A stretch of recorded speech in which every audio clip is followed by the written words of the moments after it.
तो आइए स्टूडेंट्स, आज हम लोग शुरू करते हैं इंटीग्रेशन।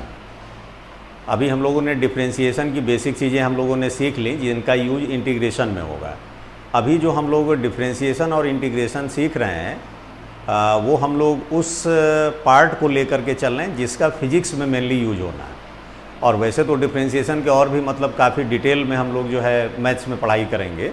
अभी हम लोग डिफरेंशिएशन और इंटीग्रेशन का केवल वही पार्ट पढ़ने का प्रयास कर रहे हैं जो कि फिजिक्स में यूज होगा। तो आइए हम लोग फिर अभी स्टार्ट करते हैं आज इंटीग्रेशन। और अगर आप चैनल पर नए हैं तो सबसे पहले आप चैनल को सब्सक्राइब कर लें, बेल आइकन को दबा दें, जिससे कि जो नए वीडियो अपलोड होने वाले हैं उसकी जानकारी आपको मिलती रहे। और कोई सजेशन हो तो वो आप जो है कमेंट बॉक्स में लिख सकते हैं।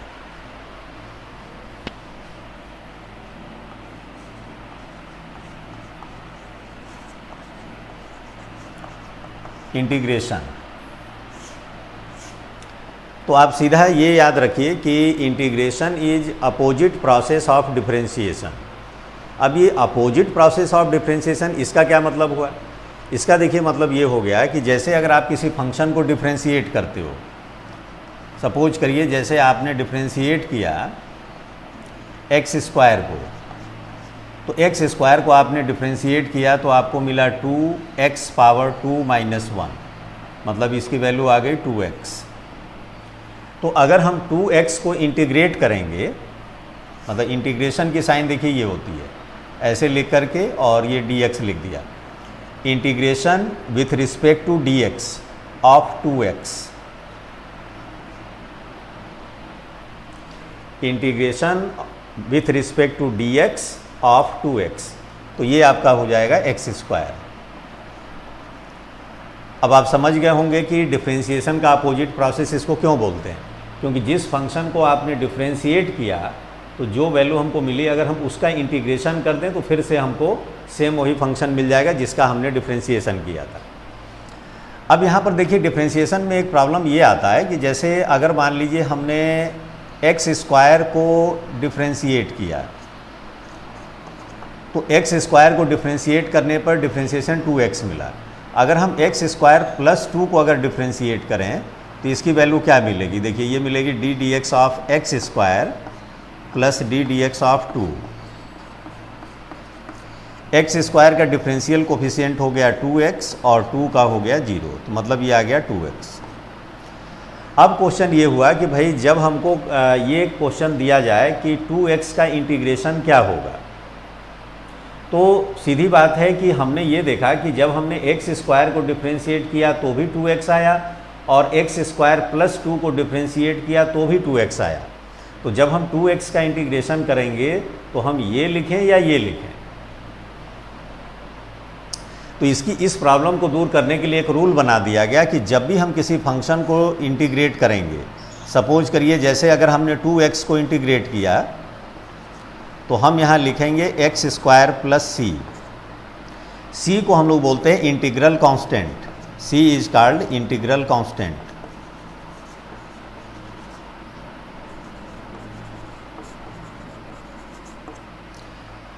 अब देखिए ये प्रॉब्लम हमारा दूर हो गया। जैसे अगर हम इस क्वेश्चन में बोलें तो यहाँ पर ये हो गया कि भाई सी की वैल्यू इस क्वेश्चन के लिए 0 है और इस क्वेश्चन के लिए सी की वैल्यू जो है +2 है।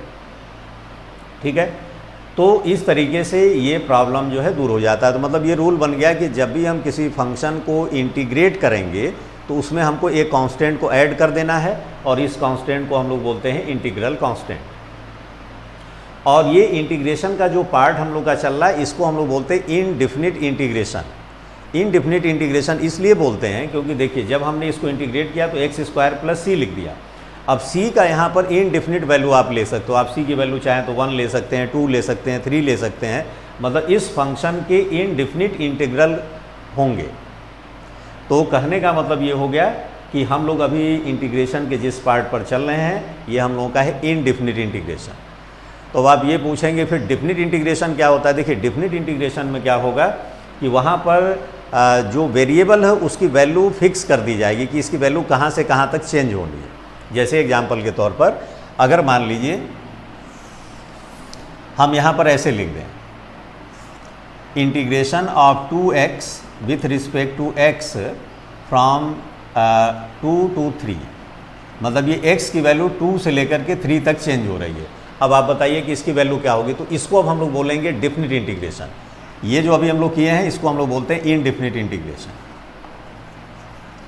Indefinite integration.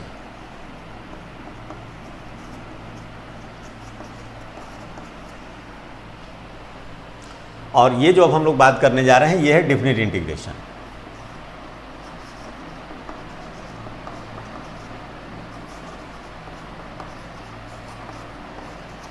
ये डेफिनिट इंटीग्रेशन में क्या होता है कि फंक्शन की वैल्यू जो है एक डेफिनिट वैल्यू आपको मिली। देखिए कैसे,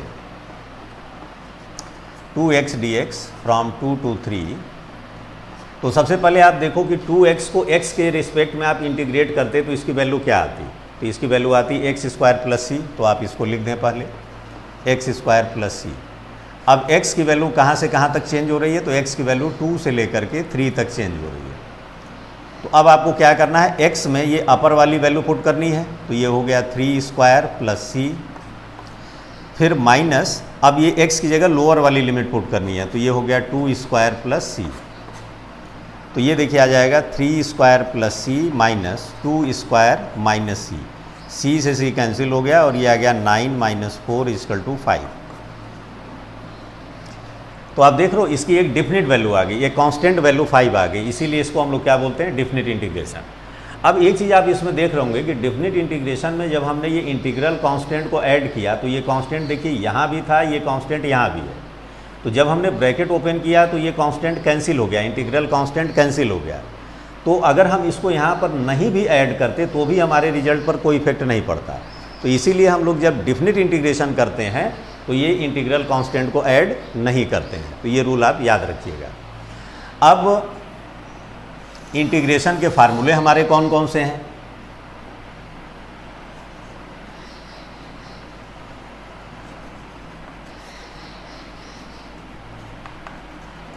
तो इंटीग्रेशन के जो बेसिक फार्मूले हैं वो आपको देखिए तभी याद हो जाएंगे जब आप डिफरेंशिएशन का फार्मूला सब याद रखेंगे, क्योंकि डिफरेंशिएशन का जस्ट अपोजिट प्रोसेस है इंटीग्रेशन।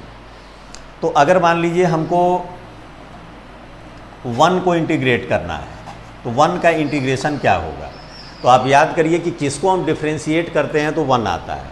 तो अगर आप ध्यान से देखें, अगर हम x को डिफरेंशिएट करें, x का मतलब क्या होगा, x पावर 1, तो इसका डिफरेंशिएशन होगा 1x पावर 1 माइनस 1, मतलब ये x पावर 0 जिसकी वैल्यू हो गई 1।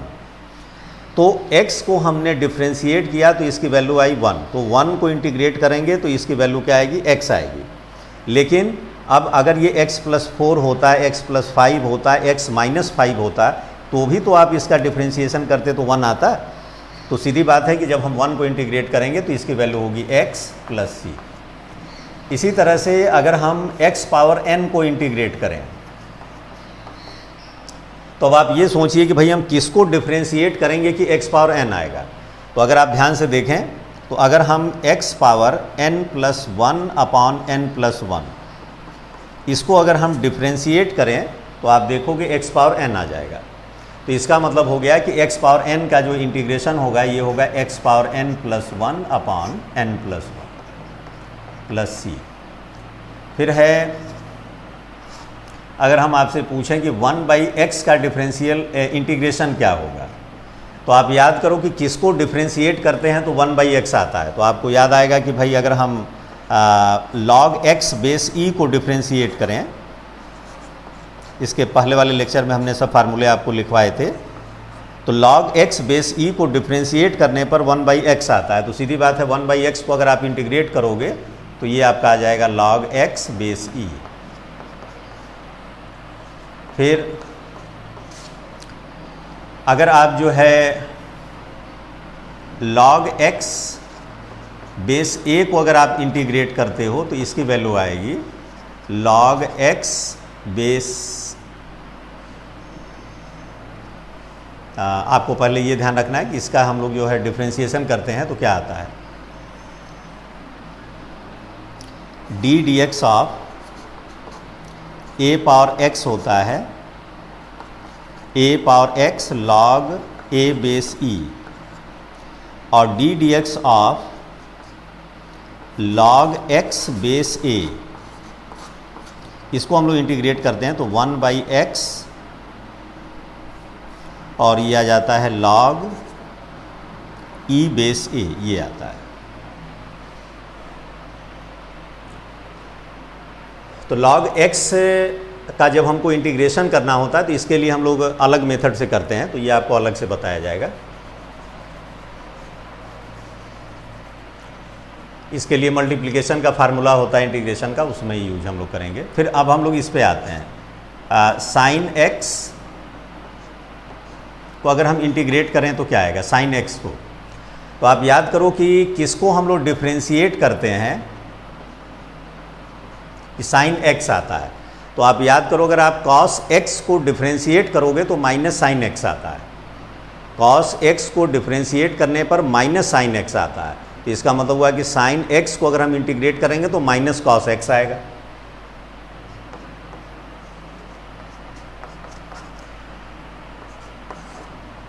cos x को अगर हम इंटीग्रेट करें तो क्या आएगा, तो याद करिए साइन x को डिफ्रेंशिएट करते हैं तो cos x आता है, तो cos x को इंटीग्रेट करेंगे तो ये आ जाएगा आपका साइन x। अगर हम सेक स्क्वायर x को इंटीग्रेट करें तो क्या आएगा, तो tan x को डिफ्रेंशिएट करने पर सेक स्क्वायर x आता है, तो सेक स्क्वायर x को इंटीग्रेट करेंगे तो tan x आ जाएगा। फिर सेक x tan x, इसको इंटीग्रेट करेंगे तो क्या आएगा, तो सेक x tan x को अगर आप इंटीग्रेट करोगे तो सेक x आएगा, क्योंकि सेक x को डिफ्रेंशिएट करने पर सेक x इंटू tan x आता है। फिर कोसेक स्क्वायर x, इसको इंटीग्रेट करेंगे तो क्या आएगा, तो याद करिए अगर हम कॉट x को डिफ्रेंशिएट करते हैं तो माइनस कोसेक स्क्वायर x आता है, तो कोसेक स्क्वायर x को इंटीग्रेट करेंगे तो माइनस कॉट x आ जाएगा। फिर cosec x into cot x,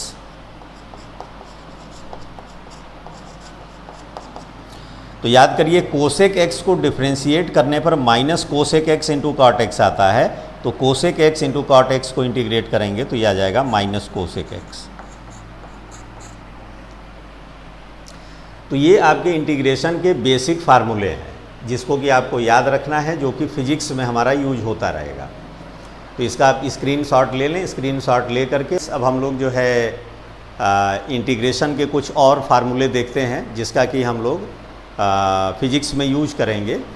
अब देखिए इसमें सपोज करिए जैसे आपको अगर ये दे दिया जाए कि आप ये बताइए कि साइन 2x का इंटीग्रेशन क्या होगा, तो देखिए साइन x का तो आप जानते हो, लेकिन अब यहाँ साइन 2x आ गया कि साइन 2x का इंटीग्रेशन क्या होगा। तो इसके लिए हम लोग देखिए क्या करेंगे, पहले ये देखेंगे कि किसको डिफ्रेंशिएट करने पर साइन 2x आएगा। तो सीधी बात है कि अगर आप ध्यान दीजिए जैसे D D x of cos 2x अगर हम लोग लेते हैं, तो अगर कॉस x होता तो कॉस x का आप क्या लिखते हैं माइनस साइन x, तो आप लिख दीजिए माइनस साइन 2x। मतलब अगर ये 2x की जगह cos x होता तो cos x का डिफ्रेंशिएशन हम लोग लिखते हैं माइनस साइन x। अब यहाँ पर क्या है कि 2x जो है इसको हम लोगों ने x मान करके फार्मूला यूज किया था, इसलिए इसका डिफ्रेंशिएशन करके आगे मल्टीप्लाई करना पड़ेगा, मतलब D D x of 2x। तो ये आपका हो गया माइनस साइन 2x इंटू, अब इसको आप लिख सकते हो 2 into D D x of x। x का डिफरेंशियल कोफिशिएंट 1 हो जाएगा, तो माइनस साइन 2x इंटू 2 आ गया, तो ये आ गया आपका माइनस 2 साइन 2x।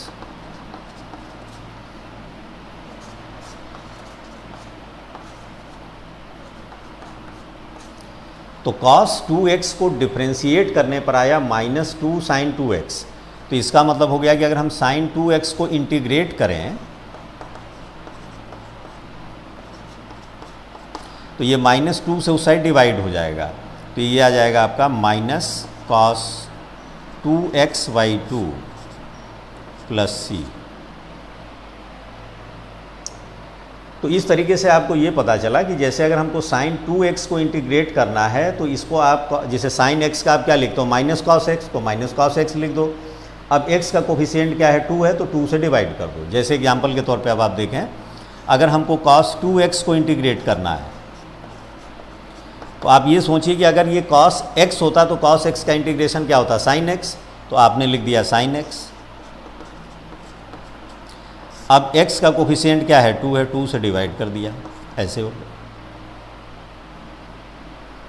इसी तरह से मान लीजिए अगर आपको ये सेक स्क्वायर 2x को इंटीग्रेट करना है तो ये आपका हो गया tan 2x by 2 plus c।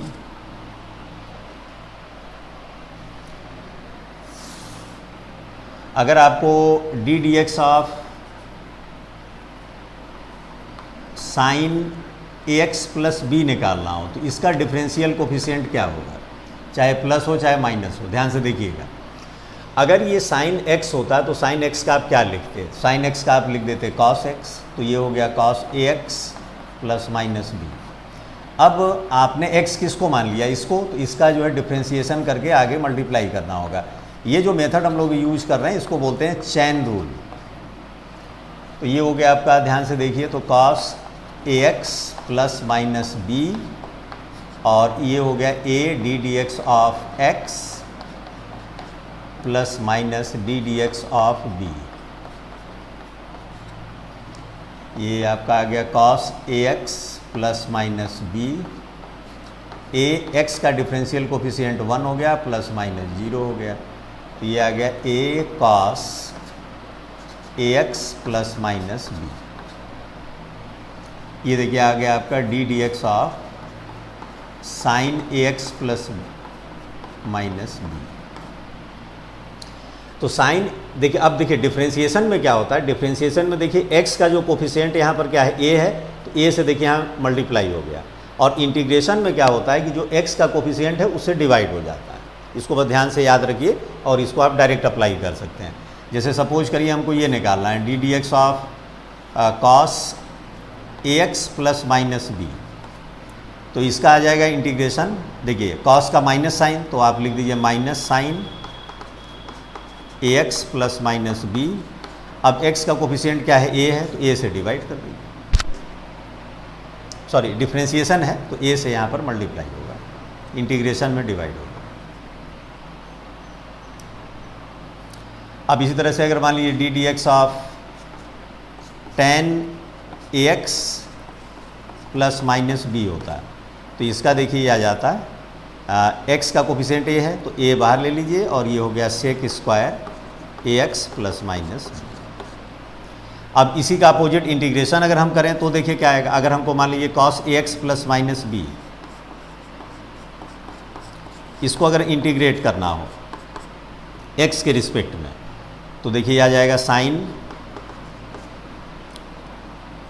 A x plus minus B और यहाँ पर देखिए x का कोफिशिएंट a है तो a से डिवाइड होगा।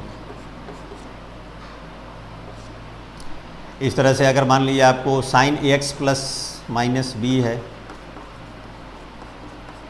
इसको अगर इंटीग्रेट करना हो तो साइन एक्स का क्या हो जाएगा कॉस एक्स। तो अब आप यहाँ पर ध्यान से देखें कि कॉस को आपने डिफ्रेंशिएट किया था तो माइनस आया था, तो ये माइनस उस साइड चला जाएगा तो ये हो गया minus cos a x plus minus B और x का कोफिशिएंट a है, a से डिवाइड हो गया प्लस c। तो स्टूडेंट्स जहाँ तक हमको समझ में आ रहा है कि ये डिफरेंशिएशन और इंटीग्रेशन को एक साथ कंपेयर करके आपको बताया जा रहा है, तो ये इंटीग्रेशन आपको ज़्यादा अच्छी तरह समझ में आ रहा होगा। तो आप ये ध्यान रखिएगा कि integration is opposite process of differentiation. मतलब अगर हम किसी फंक्शन को डिफरेंशिएट कर रहे हैं तो जो रिजल्ट मेरे पास आ रहा है, जो फंक्शन हमारे पास आ रहा है, उस फंक्शन को अगर हम इंटीग्रेट करेंगे तो फिर से हमारा पहले वाला फंक्शन आ जाएगा। ठीक अपोजिट प्रोसेस है। तो इसको आप जो है, ये बेसिक सारी चीज़ें हैं, इसको आप याद रखिएगा। अब देखिए सपोज करिए, जैसे मान लीजिए एक डेफिनेट इंटीग्रेशन इस पर हम लोग लेते हैं। जैसे मान लीजिए हमारे पास एक फंक्शन है साइन एक्स, इसको इंटीग्रेट करना है 0 to π/2। इसकी वैल्यू क्या आएगी, तो पहले आप देख लें कि साइन एक्स का एक्स के रिस्पेक्ट में इंटीग्रेशन करने पर क्या आएगा, तो यह आ जाएगा माइनस कॉस एक्स। कहाँ से कहाँ तक इंटीग्रेट करना है, 0 to π/2।